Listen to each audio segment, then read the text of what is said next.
Three, two, one, trigger warning, spoiler alert. Get ready to experience the upside of the downside. You are experiencing, I think it's the first 2023 episode of The Tom Kelly Show. Gianmarco Soresi is a comedian who I have crossed paths with in the hallway a billion times and probably have never actually sit down to have a drink with. I've seen him in some of the absolute worst comedy clubs on earth, even though he is now playing some of the best of them.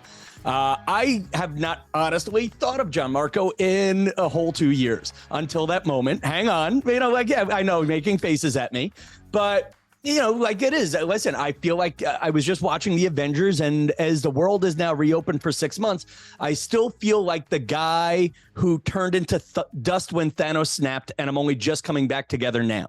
And I have been listening to his podcast for a good 2 weeks now. The podcast is called The Downside, and I will read the description because it's important to set up the description to my podcast. Stand-up comedian and lifelong cynic Gianmarco Soresi interviews people more famous than him. We've got that in common. And then it's about the downsides of their lives. And if this podcast is about anything, it's about me rebuilding, trying to find upsides that I can mimic. And here I am interviewing a man who has a podcast called The Downside. Gianmarco, that intro will be so much shorter when I edit it. What the hell do you mind if I start backwards? And what's the deal with The Downside? Oh, when I was trying to come up with a podcast, I had a friend and she said, what is it what's the thing you're going to want to do every week? Even when you're in a bad mood, even if you had a bad day, something went well, something went bad. And I said, well, if there's one thing I like to do, it's complain. I've never thought of a time in my life where, I don't want to complain today. And that's that decided that was the premise. So, it's a lot of work doing a podcast. And at least I know that once we hit record, I don't have to pretend like I'm having a good time. And I guess maybe that's a change I got to make here, or I don't have to pretend on my podcast that I'm not thinking about suicide. Sure. That I'm not fighting. Exactly. And what I found great about some of your stand-up that I've been stalking you on is, do you actually suffer from depression? Because you're always so happy when I see you. I mean, I don't know if it would be, I don't know what the definition of clinical depression is. Does it get in the way of being able to live my life? I'm a very high-functioning depressive. So it's tough to know, I'll go to the gym no matter what. But that doesn't mean I'm doing well. I just need to move. Some people get depressed. They sleep all day. Some people get depressed. They work all day. And I'm that second one. So you work all day as a comedian?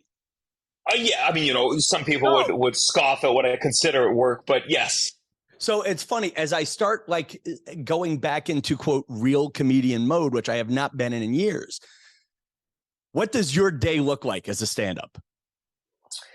I mean, it's pretty varied, but these days, every morning is a lot of social media work, deciding what posts go up, make sure my captions are ready for the next day, make sure the podcast is scheduled, the Patreon, all that shit.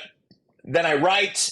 I look back at I listen back to whatever sets from the night before. I edit, emails, sometimes auditions, sometimes voiceover, and work out, and then shows. And so that's every fucking day.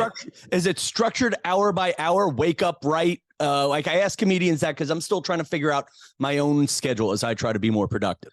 Yeah, I now wake up at 8:30. I do my posts in bed, bleary-eyed, whatever. Okay. I mean, these days, if I have a new clip, it's going on Facebook, Instagram, YouTube Shorts, Snapchat, TikTok, some weird app called Rizzle that's only popular in India, just in case I tour there someday. That's the morning. That's the morning. Great. So, so you're saying if I'm getting already one morsel of wisdom out of you is get my ass on Rizzle. Yeah, it's going to pay off someday. I went to my agent. I said, because I get messages from people from India. They say, please come to India. And I talked to my agent when I said, hey, I've thought about going to, and he was like, India? No, trust me, it's not going to work. The difference in money is so intense. But I still believe it. I think someday I will go to India and like fill out a stadium and can't do 10 people in New York, but a stadium in India. We'll see. This is my long-term investment. I was like, that's the old joke about David Hasselhoff. He was like a joke in America, but a celebrity in Germany. Is that your fantasy, to be the most famous white Jewish Italian in India? Yeah, well, if we get that specific, I might already be white Jewish Italian. Yeah. Yeah, he's not the most famous Jew. He is not the most No. famous Italian, but he is the most famous hybrid. Yes. Is it wrong that with such a great Italian name that I was disappointed you were Jewish when I found that out? Yeah, Okay. it is. Like, No, listen, I'm both. But I'm much more Jewish. My mom's Jewish. My dad's a little bit Italian. okay, really? See, now I'm first generation Irish and first generation Italian. Yes. Or I'm really second generation, but it's easier to say first because I have a lot of Catholic guilt. For you, you're not that Italian with a name like Gianmarco? No, my Jewish mom just happened to have an Italian nanny growing up named like Gianluca or Gianfranco or something. And my dad pretended.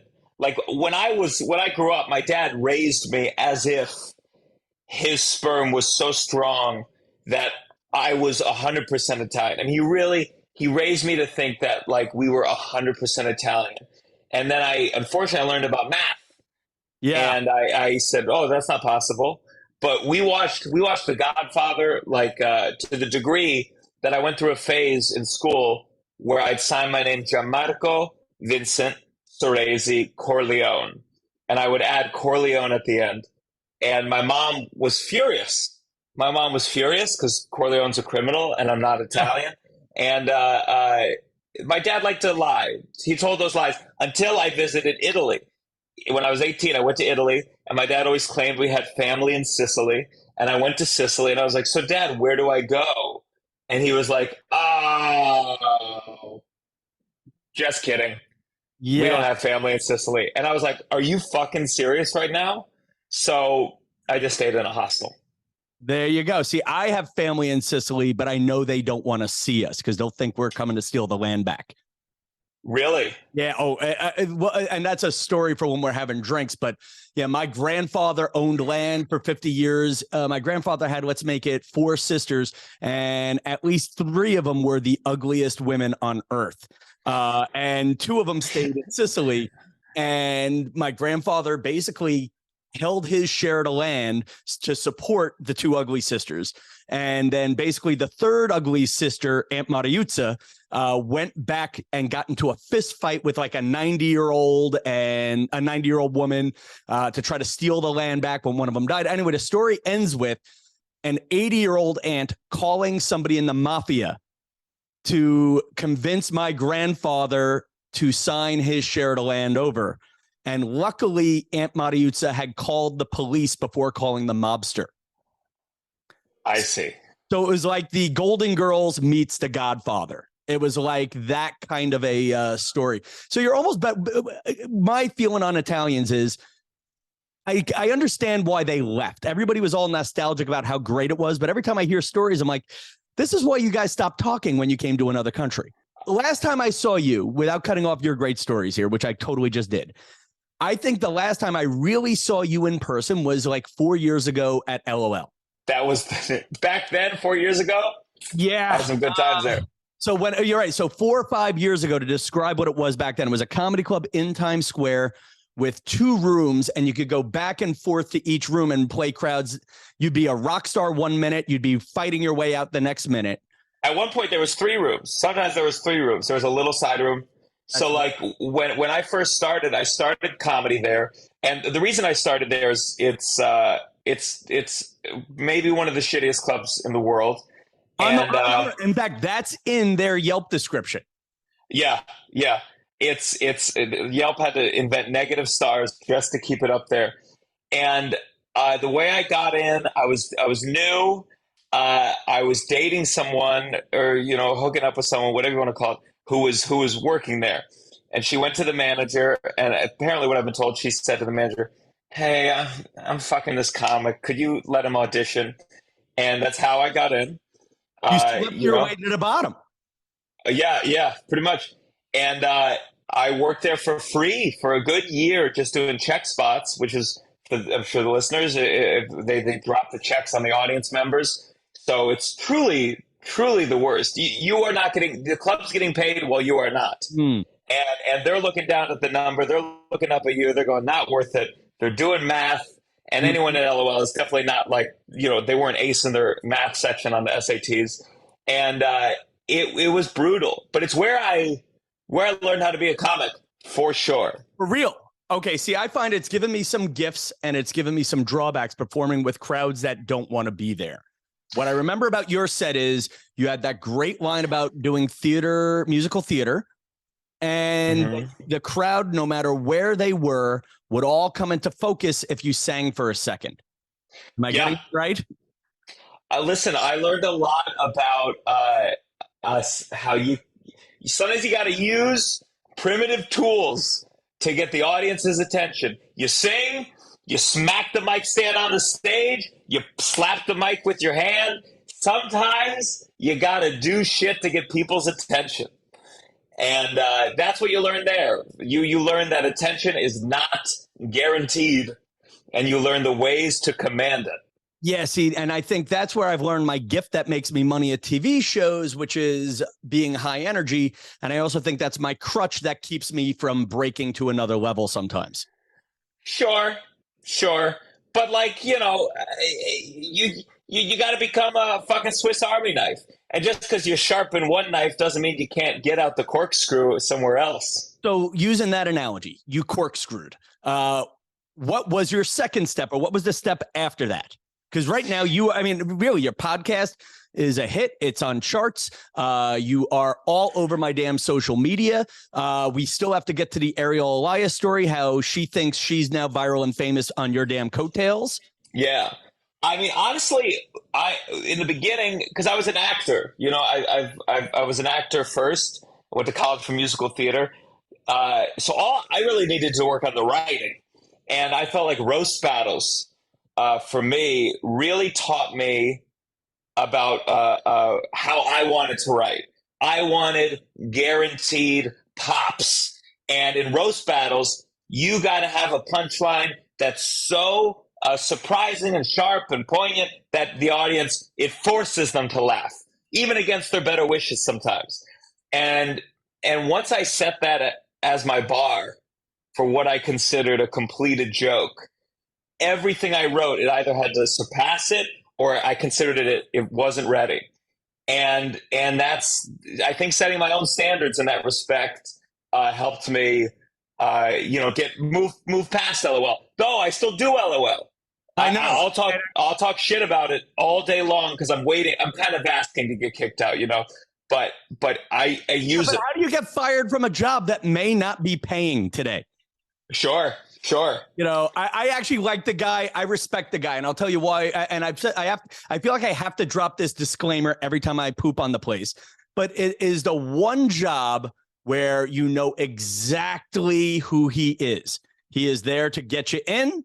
He is there to sell you your 2 drinks. He hopes you have a good time, but is not very worried about you coming back as an audience member. And he does not care that much about the art of comedy, so long as you hit the sweet middle ground. And once you accept that he does not care if you go on in your career, he's not pretending to be anybody he's not. And if I disappear for a year, when I'm ready to come back, I don't have to crawl. You just have to be good enough to not make the audience leave. Yes. That is it. That is it. He doesn't care about the Yelp review. Like sometimes people would get mad and they'd be like, I'm going to tell the manager I want a refund. And I was like, good luck. You are not getting that money back. I guess, I think if you look at it for what it is, it's I mean, this is harsh. It's like the world's shittiest, most overpriced bar and restaurants. Mm-hmm. And they're trying to distract you as much as they can from how hard they're fucking you. And that's what our role is. And sometimes it's good, sometimes it's terrible, but we can't depend on it either way. I almost hate to shit on the club too much because there's no, at least I'm also not sitting there all night anymore. There's very rarely are there like I think the comedy's fine. The comedy's if not good. There are some great comics there who are still there. And there's guys like you, like, dude, you got what, 100,000 Instagram followers, blah, blah, blah, whatever the counts are, and I'm there. I'm a millionaire on this TV show, this TV show, this TV show. They're very lucky to have me. And I think it's more of a statement of how fucked the comedy scene is in New York. And that's what I'm trying to figure out now. Like my big moment, my big revelation right now is my 2023 calendar is blank. And I spent many years whining I don't have enough time to be a comedian. And now I got this time and I don't know what to fucking do with myself anymore. I don't have the easy crowds with the TV shows. I could write new stuff, but the problem with performing at LOL in certain places is you kind of are mired where you have to do the old ones that work. Otherwise they will walk on you. Like for me anyway, I have no one's gonna walk on you. You are a very talented performer. You could go bomb your ass off. I mean, I think the hardest thing about writing new material is you just have to go, well, I'm gonna eat some shit tonight. That's like the struggle. Okay, so let's go with that. You need to do a new night. And I promise we won't make this you need to do new jokes. Is that when you book one at LOL, or do you do an open mic night, or you just throw it in at where do you choose to eat shit? Yeah. First I don't really do open mics anymore. There was a time, but it takes forever. My process, and this partly comes, I think, from being an actor, and I like to write things out. And I'm doing it today, actually, where I have a friend, not a comedian, but she's an actor friend, and she's a good laugher. And so I'll get her on the phone, and I'll just, for an hour, I pay her for it, I will talk through new things I'm working on. And if she laughs, I go, okay, something there, something there. If she doesn't, I go, okay, maybe get rid of it, maybe reword it. And then that's my first level. That's my open mic. And I get to do an hour with her. Once a week. That's usually my goal.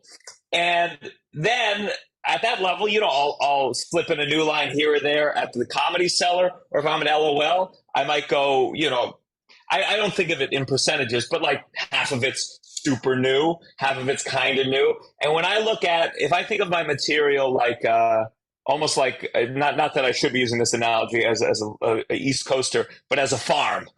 And I have some material that is truly the seeds have just been planted. We could explore it. We have some stuff that's a little bit ripe, some stuff that's fully ripe, and then stuff that's like it's canned, it's in storage, it's ready to go whenever I need it. It's dependable and reliable. And I always have a field.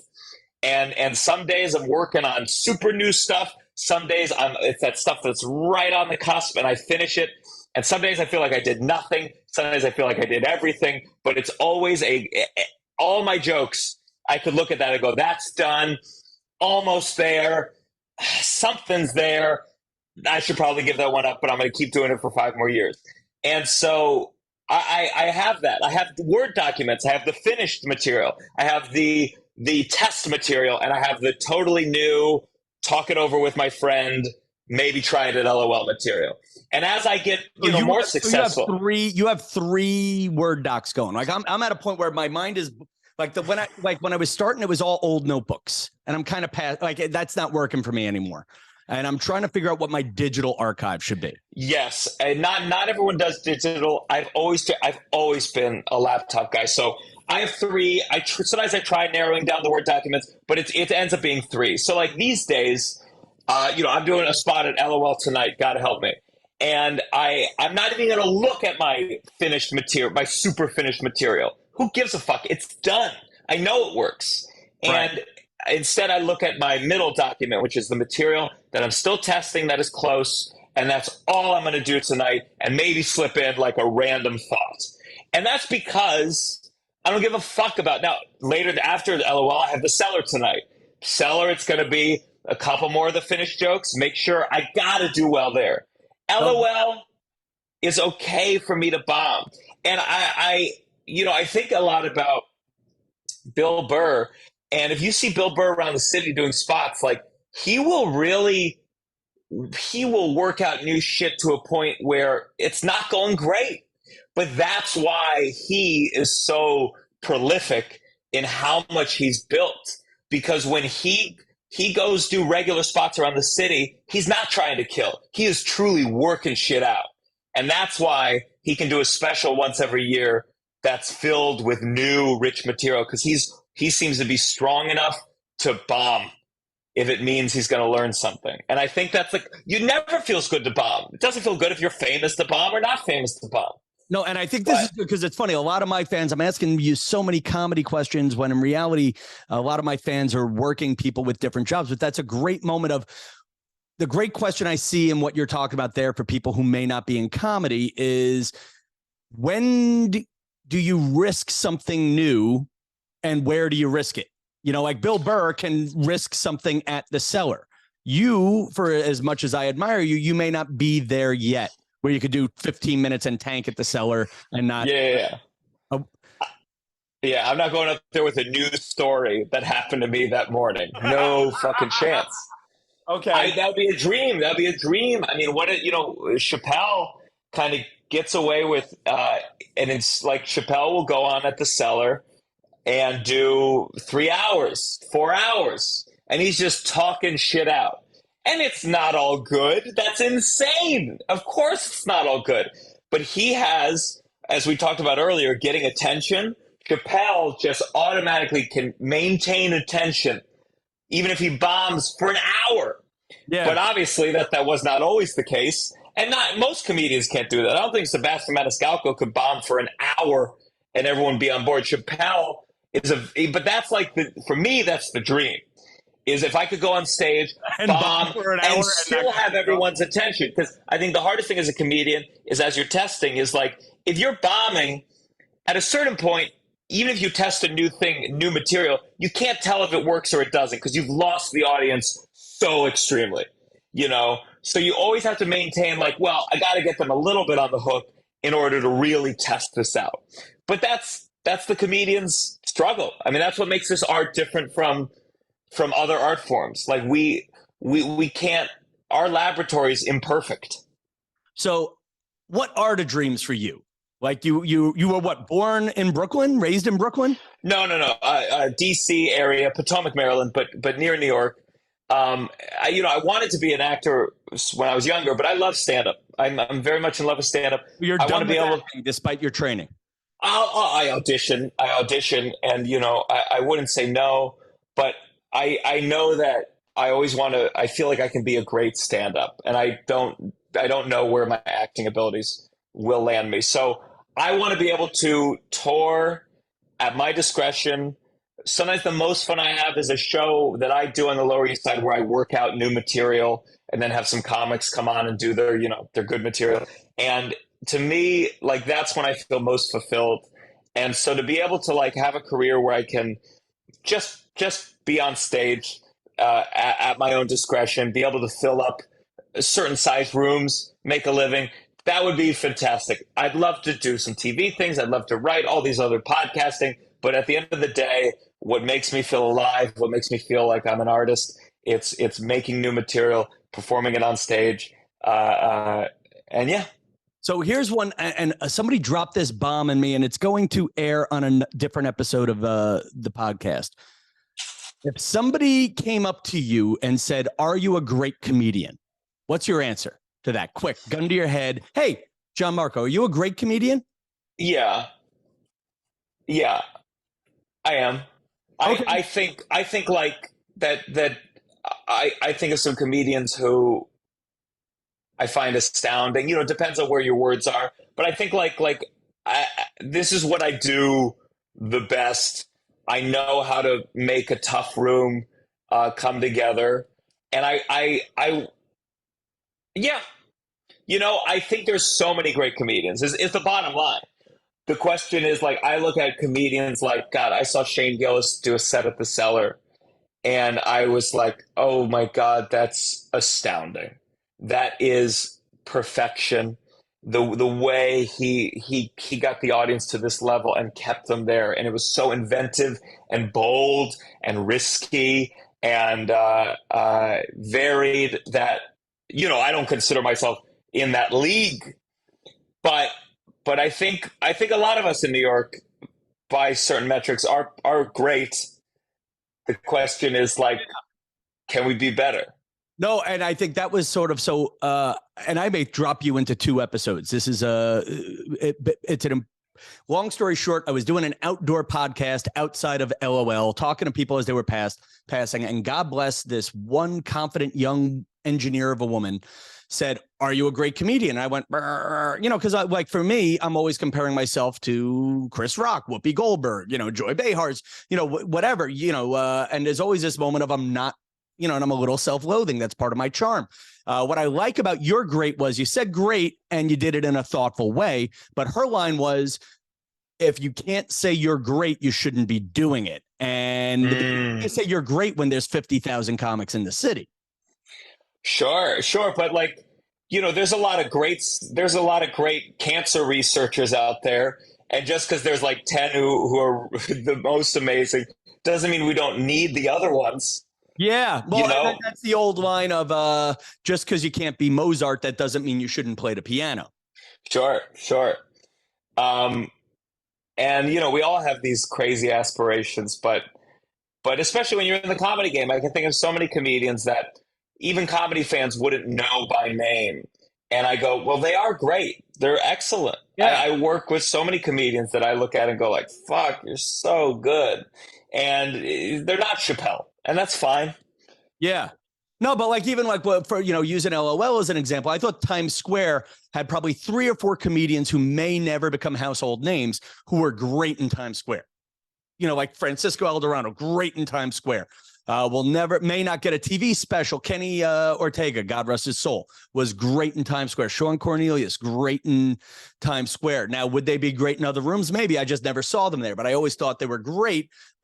And I think they all had this belief inside their heart that they were great. And me, yeah, I guess because I've always been the least attractive cheerleader. I mean, but I am a cheerleader. I feel like I'm always Miss Delaware sometimes, or Pecca State, Yeah, but Kenny Ortega is a good one because Kenny was my friend. Kenny passed away. He got COVID and he passed away in 2020.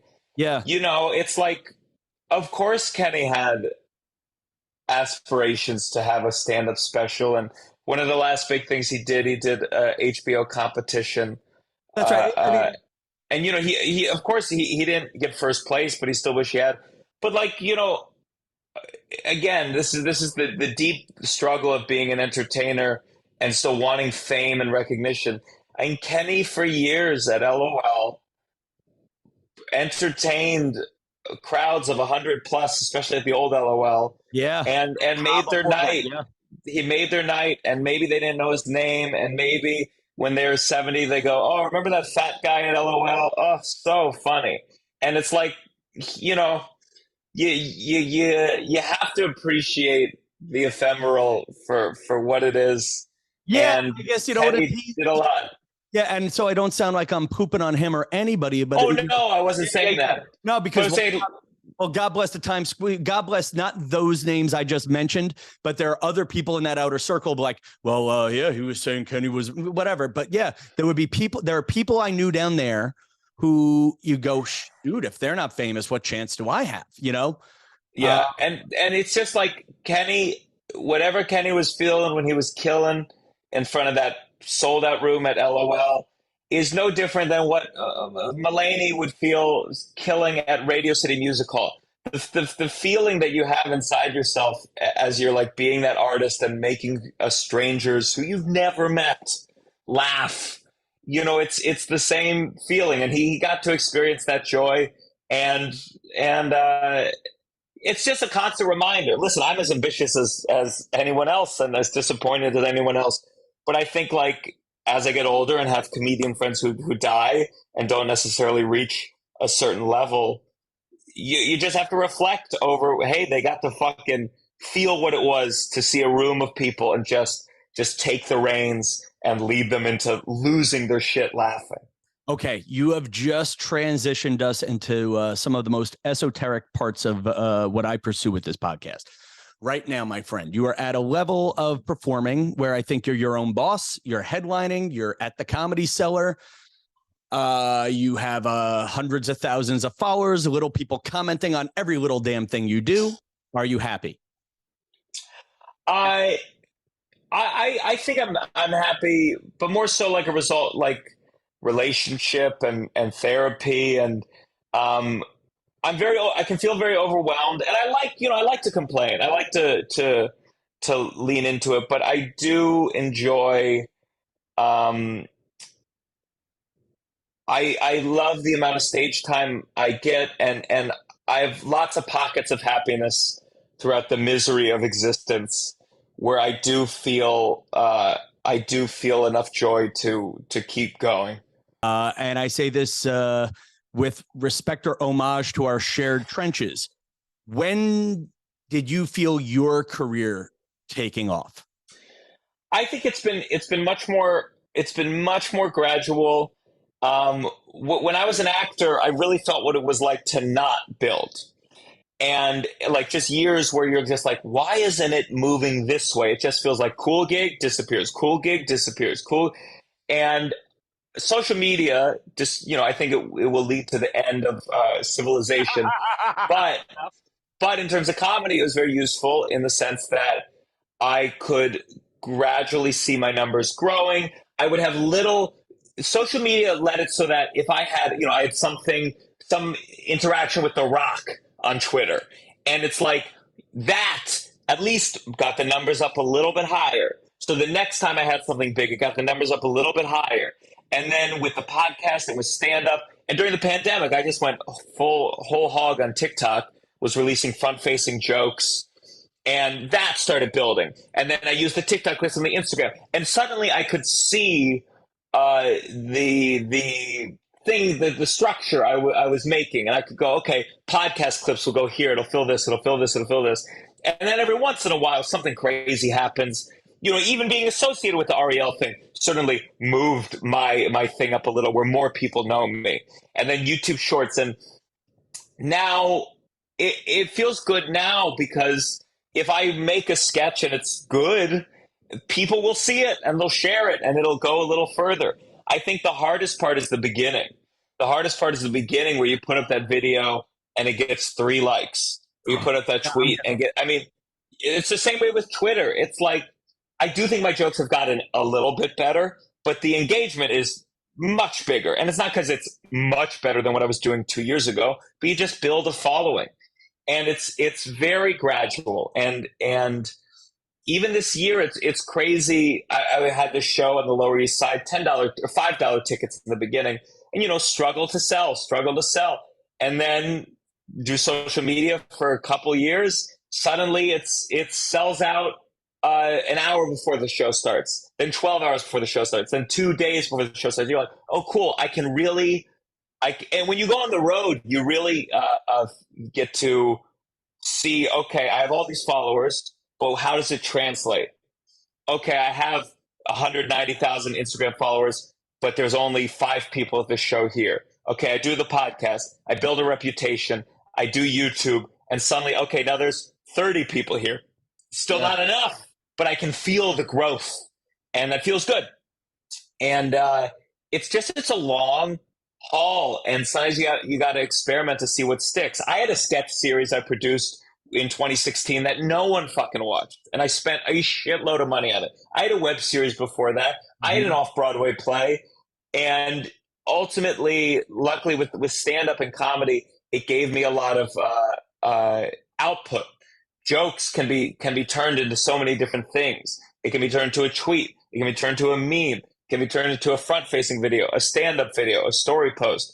And I think I've been good at milking every joke for what it's worth, for everything it's worth. All right. I love this. I'm almost at the moment where I promise to cut you loose. And I'm going to ask you one last question. I have an audience of people who are predominantly not comedy people. Uh-huh. What can they learn from your journey in comedy?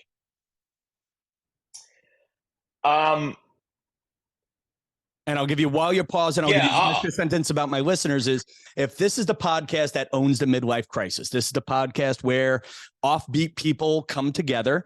And this is the podcast where we're all trying to figure out life. For people about our age, figuring out life, men and women who may, physical therapists, we've got nurses, we've got engineers.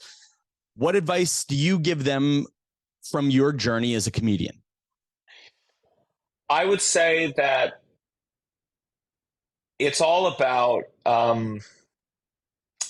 the ability for stand-up comedy. What is my measure of success? What is my ruler? And for comics, it's pretty simple. It's laughter. And the comics who do not get better are the ones who are unable to be honest with themselves about when they were getting that laughter or when they weren't, or when the person before them was getting laughter and then they didn't, or they got it softer. The comics who are more obsessed with how the audience is than how they made the audience are the ones who will struggle. I know comedians who have been in the game for a long time who have not improved, who do not seem to be using their ears as they fine-tune and make themselves better. And in whatever thing you're pursuing, you have to look at yourself brutally and go, what worked? What did not work? What is sticking? What is not sticking? And listen, sometimes it is the audience. You're foolish to think that every audience is good or that some audiences aren't terrible. And you take it into consideration, but you must always be looking at yourself, being honest about how you did, how the response is, and go from there. I think the reason a lot of great comedians are miserable is because you have to be very self-critical. And sometimes you can be so self-critical, it paralyzes you. Sometimes you can be so self-critical, you're miserable no matter what good happens. And that's for therapy. But for being great, that is a vital skill. For therapy, you have to make it a way that you can have that and be happy. But for art is not about you feeling good. Art is about art.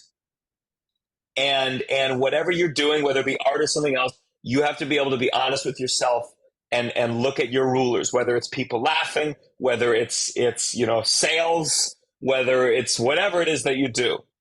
And that's the only way to get better, because if you're not honest with yourself, then you're trying to figure out what joke is funny without hearing laughter. You're never going to be able to do it. And listen, if you're deaf, this is to say, not to be ableist, if you're deaf, you're going to have to look and watch the audience. If you're deaf and blind, you're going to have to feel their faces for laughter. But you're going to have to do something. You need a ruler. You can't build a house without a fucking ruler. And the ruler is more important than anything else. Gianmarco, don't get cocky, but that last answer was worth the whole podcast. Thank you. I think I could possibly do a better show than that, my friends.